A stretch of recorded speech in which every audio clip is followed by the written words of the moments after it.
This ABC 15 News Update is sponsored by Sanderson Ford, America's best-selling Ford dealership. Hello, I'm Megan Thompson with your top stories from ABC 15 Arizona. And this morning, we're working to learn more details about two deadly shootings involving Phoenix police happening just hours apart from each other. The most recent happening near 27th Avenue in Van Buren. According to police, two officers approached a U-Haul that matched the description of a stolen vehicle. Police say a man and woman were inside, and the man pulled out a gun and pointed it at officers. Police say the man refused to listen to commands, and that's when officers fired their weapons. The man did not survive. The woman is being interviewed by police. No word yet on if she will face any charges in this. As for the first police shooting in Phoenix, yesterday it was about 10 miles away near 23rd Avenue in Glendale. Police saying one man was shot and killed by officers.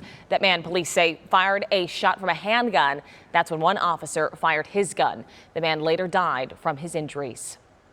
A Supreme Court ruling could have a significant impact on dozens of death row inmates here in Arizona. The High Court siding with John Montenegro Cruz, who challenged his sentence in federal court. The justices ruling Cruz should be resentenced because his due process rights were violated during the initial case. Cruz was convicted in the murder of a Tucson police officer in 2003 and was sentenced to death. Later today, members of the House Judiciary Committee will be in Yuma for a hearing discussing conditions at the border. A group of Arizona sheriffs plan to attend and address the needs of local law enforcement to help combat border-related crime. It's unclear which members will be at that hearing today. It will start at 2 p.m. The push to rename several streets and parks whose original names have ties to the KKK. The deciding vote from City Council happening 1 week from today. Michelle Brooks Tortres Park is the proposed name change for Redden Park. The local activist was essential to bringing the Juneteenth celebration and Crown Act to Tempe. She passed away last year after battling valley fever. Her sister and daughter say they are honored by the proposed change and hope it inspires others to make a difference. I hope they just remember that Michelle is not a well-known name. She's not a former celebrity, but she is just a person that decided, I want to do something to make things better for my family and better for others in the community. City Council will vote March 2nd. ABC 15 will be at that meeting. We will update you on that final vote. Arizona students with special needs are in need of some volunteers to help make their educational decisions. They're called surrogate parents. Not in the traditional sense. They're volunteers who help create goals and figure out an educational plan for kids with special needs who otherwise do not have a legal adult taking care of them. The Arizona Department of Education says some of their volunteers have a caseload of up to 13 students, and the Dysart Unified School District feels it needs even more volunteers in their West Valley community. Really what we need is somebody coming to the table, and it could even be a Zoom meet, it could be a phone call to participate in the meetings, or it could be the surrogate parent coming to the school.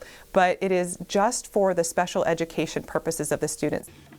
A surrogate parent can spend as little as 8 to 10 hours a year to help make plans for the student. It does depend on the student's need. Volunteers do go through a background check and have to go through some training. For more information on how you can help out, you can find this story on ABC15.com. The Arizona March for Life is today at state capitol. Anti-abortion advocates are gathering there to push for stricter abortion laws in our state. Speakers include State Treasurer Kimberly Yee, multiple state lawmakers and advocates. It starts at 11 this morning.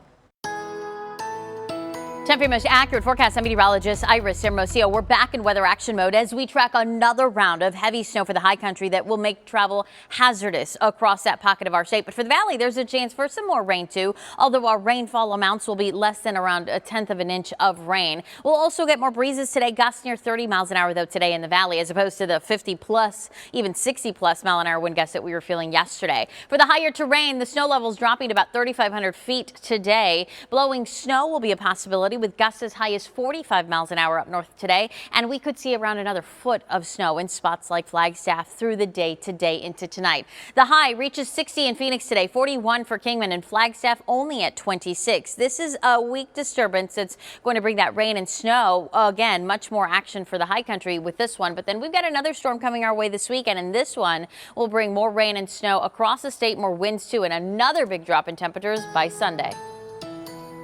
For the latest headlines, weather, and traffic, you can always head to ABC15.com or download that free ABC15 mobile app. This ABC 15 News Update is sponsored by Sanderson Ford, America's best-selling Ford dealership.